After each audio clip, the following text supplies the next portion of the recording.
Pour installer une extension, il faut se rendre dans l'interface d'administration, dans le menu Extension, Installer, Désinstaller.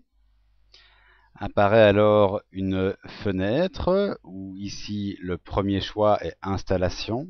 Il y a trois méthodes pour installer une extension. Archive à transférer, ce sera celle qu'on utilise le plus souvent.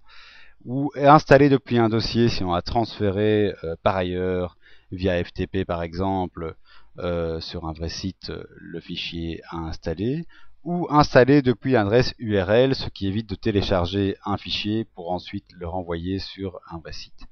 Donc prenons l'option la plus courante qui est archive à transférer.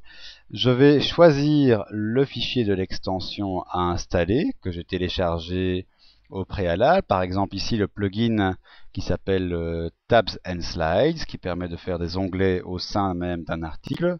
Je sélectionne le fichier, je valide. Je clique simplement sur le bouton transfert de fichier et installation qui se trouve à droite de la sélection du nom de fichier.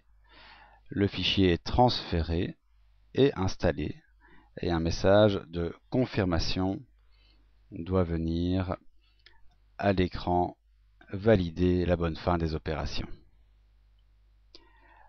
Bien souvent, au moment de l'installation, si l'extension l'a prévu, apparaît déjà directement tout un mode d'emploi de l'extension. Si ce n'est pas le cas, il suffit d'aller dans le menu extension et puis de choisir, selon que l'extension est un module, un plugin, etc., de choisir le menu correspondant et puis ne pas oublier, si ce n'est pas automatique, d'activer l'extension en question et, le cas échéant, de l'éditer en cliquant sur son nom pour configurer les paramètres éventuellement nécessaires.